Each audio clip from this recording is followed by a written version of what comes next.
चलिए दोस्तों, स्वागत है आप सभी का वर्ल्ड अफेयर्स चैनल पर। स्टार्ट करते हैं अपने आज के करंट अफेयर डेली बेसिस पर। यहाँ पर आप पढ़ सकते हैं quick point, organization, special day, MCQ day, news of the day and PYQs. आप मेरा टेलीग्राम चैनल जरूर ज्वाइन करें, अमन सर वाइफ इसलिए थोड़ा मुझसे कनेक्ट हो सके। डेली बेसिस पर 6 AM पर ये वीडियो आती है, रेगुलर देखने से ज़्यादा बेनिफिट होगा। और अगर आप जीके की थ्योरी कवर करना चाहते हैं तो आप 22 जनवरी से कवर कर सकते हैं 10 दिन में। ये मेरा टेलीग्राम चैनल है, इसी पर आपको वीडियोस अवेलेबल होंगी फ्री ऑफ कॉस्ट।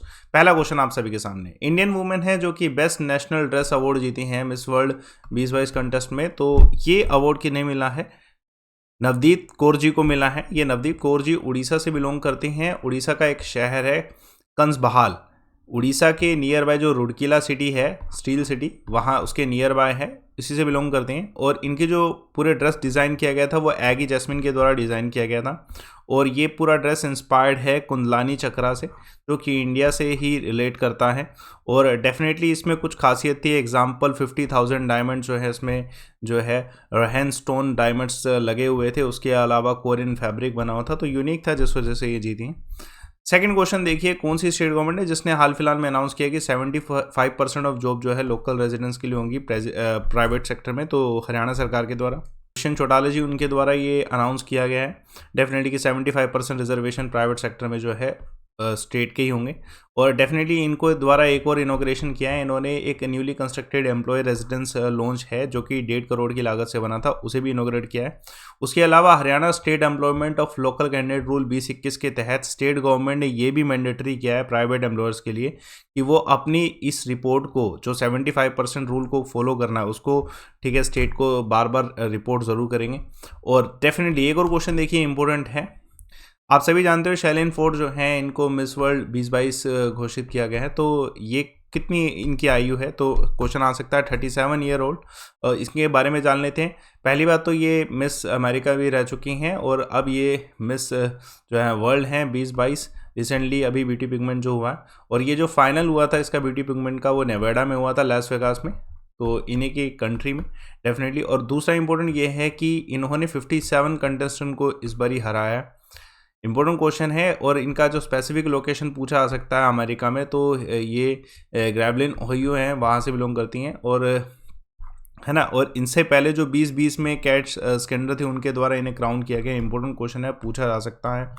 चलिए देखिए, एक और सवाल आप सभी के सामने, कौन सी स्टेट है जाके पुलिस ने बैन किया है एरियल प्लेटफॉर्म, चाहे उसमें कुछ भी हो, एरियल प्लेटफॉर्म में हॉट एयर बैलून्स, ड्रोन्स, ये सब रिपब्लिक डे सेलिब्रेशन आने वाला है इस वजह से, सिक्योरिटी रीजंस। तो दिल्ली ने किया है। दिल्ली के जो कमिश्नर हैं, दिल्ली पुलिस के commissioner Rakesh Asthana, famous one है ना, उनके द्वारा ये इनिशिएटिव लिया गया है कि अभी जो है 20 जनवरी से लेके आने वाले 15 फरवरी तक, यानी कि 27 दिन अराउंड जो है, ये रूल जारी किया गया है कि किसी भी तरीके का ना फ्लाइंग पे है ना बैन है, चाहे वो पैराग्लाइडर हो, पैरामोटर हो, माइक्रोलाइट एयरक्राफ्ट हो, रिमोटली पायलटेड एयरक्राफ्ट हो, ये सब जो है बैन किए गए क्योंकि सिक्योरिटी रीजंस हैं। रिपब्लिक डे आने वाला है, थ्रेट हो सकता है किसी भी तरीके का।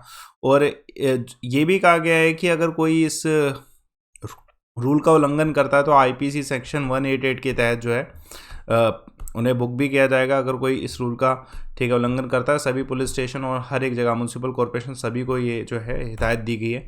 चलिए देखिए, महत्वपूर्ण सवाल, हाल फिलहाल में किन्हें additional secretary labour and employment ministry घोषित किया गया? ये बदलाव, बहुत सारे सेक्रेटरीज जो हैं बदले भी गए हैं, कईयों का टेन्योर बढ़ाया गया, मैं सब बता देता हूँ अभी इसी वीडियो में। तो शशांक गोयल हैं जिनको एडिशनल सेक्रेटरी जो है अपॉइंट किए गए लेबर एंड एम्प्लॉयमेंट मिनिस्ट्री के द्वारा। तो Shashank Goyal 1990 batch IAS officer हैं जो कि अब बनाए गए हैं additional secretary ministry of labour employment. उसके अलावा ध्यान रखिएगा, जो शैलेश कुमार जो हैं प्रेजेंटली जो झारखंड कैडर में थे, उनको अपॉइंट किया है additional secretary development commissioner ministry of micro small and medium enterprises. उसके अलावा ये भी क्वेश्चन आ सकता है, आशुतोष जिंदल जो हैं उनको एडिशनल सेक्रेटरी कैबिनेट सेक्रेटेरिएट का, इंपॉर्टेंट है। और उसके अलावा हरि रंजन राव जो है additional secretary department of telecommunication है। ये 3 अपॉइंटमेंट ध्यान रखिएगा एडिशनल सेक्रेटरीज की। देखिए, महत्वपूर्ण सवाल है आप सभी के सामने, यूरोपियन पार्लियामेंट न्यू प्रेसिडेंट किन्हें घोषित किया गया? तो फेमस रॉबर्टा मेट्सोला, ये माल्टा से, यूके का ही एक पार्ट है माल्टा, रॉबर्टा मेट्सोला, जिनको जो है न्यू यूरोपियन पार्लियामेंट घोषित किया गया। और ये इम्पोर्टेंट ये इसलिए भी है कि ये फर्स्ट वुमेन है, youngest one president of European parliament and the first women in 20 years. तो इम्पोर्टेंट है, क्वेश्चन आ सकता है। इनकी एज 43 है और हाल फिलहाल में जो इनसे पहले यूरोपियन पार्लियामेंट हेड थे डेविस ससुली, उनका निधन हुआ है, इस वजह से अब इन्हें जो है अपॉइंट किया गया है। इंपॉर्टेंट क्वेश्चन है, पूछा आ सकता है। इनसे पहले ये लीगल एडवाइज़र थी ब्रिटिश पॉलिटिशियन बर्सन एस्टोन की, और जो कि यूरोप के टॉप डिप्लोमेट्स में से एक थे। और ये जिस देश से बिलोंग करती हैं, माल्टा है, उसकी पॉपुलेशन के हिसाब से देखा जाए सबसे छोटी सबसे कम पॉपुलेशन में से एक है। यूरोपियन यूनियन का स्मॉलेस्ट मेंबर स्टेट है ये। हिस्टोरिक इसके टाइज है यूके के साथ आफ्टर द इंडिपेंडेंस 1964, तो ये यूके में ही काउंट होता है। और सबसे इम्पोर्टेंट, ये ऐसा कैथलिक कंट्री है जहाँ, जो कि यूरोप का इकलौता ऐसा कंट्री है जहाँ पर एबॉर्शन पे कंप्लीट बैन है, तो इस वजह से ये सपोर्ट करती हैं इस एबॉर्शन बैन को। तो ये भी एक मुद्दा है इसमें। चलिए देखिए, इंपॉर्टेंट क्वेश्चन है, पूछा आ सकता है। आप सभी जानते हैं कि कौन सी कंट्री है जहाँ के कोर्ट ने हाल फिलहाल में विजय माल्या जी का जो लंदन होम है उसको भी, ठीक है, फ्यूगेटिव करार दे दिया। आप सभी जानते हैं विजय माल्या फ्यूगेटिव है, तो फ्यूगेटिव ऑफेंडर इंडिया के भी सबसे फर्स्ट यही रहे। तो डेफिनेटली यूके के कोर्ट ने भी कहा है कि इनका जो घर है इसे बेच देना चाहिए टू ब्रिंग आउट एनपीए, है ना। तो ये डिसीजन जो है हाल फिलहाल में लिया गया है। डेफिनेटली इन्होंने एक लोन लिया था, अगर देखा जाए तो यूरोप में भी यूबीएस से ये जो लोन लिया था 20.4 मिलियन पाउंड्स का, ये रिफंड इसे नहीं कर सकते हैं। तो इनके जो लग्जरी प्रॉपर्टी है उसे बेचा जाएगा, तब जाके वो रिटर्न निकाला जाएगा। तो यूके ने निकाल लिया, इंडिया अभी तक नहीं निकाल पाया। चलिए देखते हैं, क्वेश्चन इंपॉर्टेंट है। हाल फिलहाल में कौन सा बैंक है जिनके कस्टमर जो है 5 करोड़ का मार्क क्रॉस कर चुके हैं? तो इंडियन पोस्ट पेमेंट बैंक है। ये इंपॉर्टेंट है, क्वेश्चन आने के चांसेस हैं। इंडियन पोस्ट पेमेंट बैंक ने 5 करोड़ कस्टमर अपने बना लिए सिर्फ 3 साल में। ये मतलब वन ऑफ द यूनिक है कि fastest growing digital payment bank India का बना हुआ है इस समय। 98% अकाउंट जो है इसमें वुमेंस के हैं, जो डोर स्टेप कह सकते हैं। 68 जो है, इम्पोर्टेंट क्वेश्चन आ सकता है अगर इसमें देखा जाए, मतलब 98% जो अकाउंट बने हैं वो डोर स्टेप ओपन किए गए हैं। और इसमें ये भी इम्पोर्टेंट है कि टोटल अगर अकाउंट देखा जाए तो टोटल में से 48% जो अकाउंट है वो वुमेन्स ने होल्ड किए हैं और 52% मेल ने। तो आप इधर रेशो के हिसाब से देखा जाए तो वुमेन कस्टमर्स भी बहुत ज़्यादा हैं, नेटवर्क वुमेन कस्टमर्स का भी बहुत है।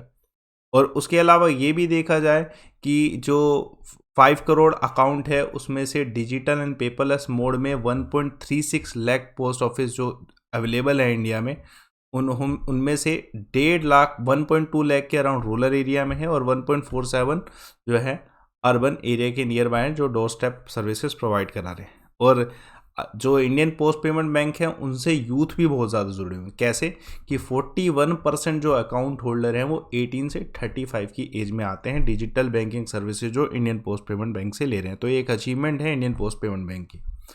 देखते हैं, इंपॉर्टेंट क्वेश्चन है, कौन सा कंट्री है जिसने अभी जो ब्रिज बनाया पेंगोंग का उसको नियर अबाउट कंप्लीट कर ही लिया है? तो ये इंडिया के लिए मे भी थोड़ी सी दिक्कत हो। चाइना अपनी स्ट्रेंथ दिखा रहा है यहाँ पे। तो अभी सैटेलाइट इमेज मैंने ये पहले भी आपको बताया था जब ये इन्होंने इनिशिएट किया था अराउंड सितंबर में, और अब ये जनवरी आ चुका है 2022 का, तो ये ऑलमोस्ट कंप्लीट भी कर चुके हैं। तो न्यू सैटेलाइट इमेज ये कहते हैं कि अंडर कंस्ट्रक्शन ब्रिज जो है नॉर्थ और साउथ बैंक पेंगोंग रिवर को तसो लेक के नियर बाय जो कंप्लीट कर चुके हैं, ये ऑलमोस्ट नियर टू कंप्लीट है। ये अटेम्प्ट इन्होंने स्टार्ट किया था चाइना ने सितंबर के नियर बाय, और अब ये नॉर्थ से साउथ ब्लॉक तक पहुंचने वाले हैं। ये एक इम्पोर्टेंट बात है इंडिया के लिए, है ना। इम्पोर्टेंट क्वेश्चन पूछा जा सकता है। और ये हमने कैसे देखा है, तो ये चीज़ कंफर्म की गई है मैक्सा टेक्नोलॉजी का जो स्पेस फर्म है उनके द्वारा इमेजेस के थ्रू जो है इस चीज़ को कंफर्म किया गया। जो सितंबर में स्टार्ट किया था वो अब जो है साउथ बैंक तक पहुंच चुके हैं। इम्पोर्टेंट क्वेश्चन आने के चांसेस हैं। कंस्ट्रक्ट कौन कर रहा है? चाइना। देखिए, महत्वपूर्ण सवाल, कौन सी मिनिस्ट्री है जिन्होंने हाल फिलहाल में अनाउंस किया है जो कोविड-19 टेस्ट है उन सभी की स्पीड को? तो डेफिनेटली हेल्थ मिनिस्ट्री ही करेगा। देखिए, आप सभी जानते हैं भारत में भी ओमिक्रॉन जो वेरिएंट है उसकी वजह से केसेस बढ़ रहे हैं। तो इन टोटल अभी 8,960 के आसपास जो है केसेस ओमिक्रॉन के इंडिया में देखे गए हैं। तो यूनियन हेल्थ मिनिस्टर जो है इन्होंने सभी स्टेट और यूनियन टेरिटरी को ये हिदायत दी है और रिक्वेस्ट भी करी है एक तरीके से कि अपना जो टेस्टिंग रेट है उसको बढ़ाया जाए कोविड-19 के पैंडेमिक में, और इमीडिएट जो सिटीजन सेंट्रिक जो है इनिशिएटिव्स किए जाएँ। तो उसकी वजह से additional secretary of union health minister जो आरती आहूजा जी, ये नाम भी याद रखिए, क्वेश्चन आ सकता है, उन्होंने इनिशिएटिव लिए हैं बहुत सारे, ठीक है, कि जो केसेस हैं वो जल्दी से जल्दी पता चले। कोविड-19 में ओमिक्रॉन वेरिएंट को वर्ल्ड हेल्थ ऑर्गेनाइजेशन के द्वारा वेरिएंट ऑफ कंसर्न बताया गया। बहुत देशों में इसकी वजह से बहुत परेशानी चल रही है, तो इंडिया में भी जो है इनिशिएटिव लेने की ज़रूरत है बहुत ज़्यादा। चलिए देखिए महत्वपूर्ण सवाल, इलेक्शन कमीशन ने हाल फिलहाल में 143 केसेस जो हैं स्टेट कौन सी है जहां पर फाइल करे हैं कैंडिडेट्स के अगेंस्ट, जो कि कोड ऑफ कंडक्ट जो है मॉडल कोड ऑफ कंडक्ट उसे वॉलेट कर रहे हैं। तो यूपी में इतने सारे कैंडिडेट्स हैं, बहुत सारे सीट्स पे इलेक्शन हो रहे हैं, तो इस वजह से 143 केसेस जो हैं इनके डिफरेंट कैंडिडेट्स के अगेंस्ट जो है यूपी में लगाए गए हैं कि वो मॉडल कोड ऑफ कंडक्ट को फॉलो नहीं कर रहे हैं। अराउंड जो 77 कैंडिडेट हैं उन्होंने फर्स्ट फेज़ के लिए अपना नॉमिनेशन डाल दिया है और बहुत सारे एजेंडास जो हैं फुलफ़िल किए जाएंगे।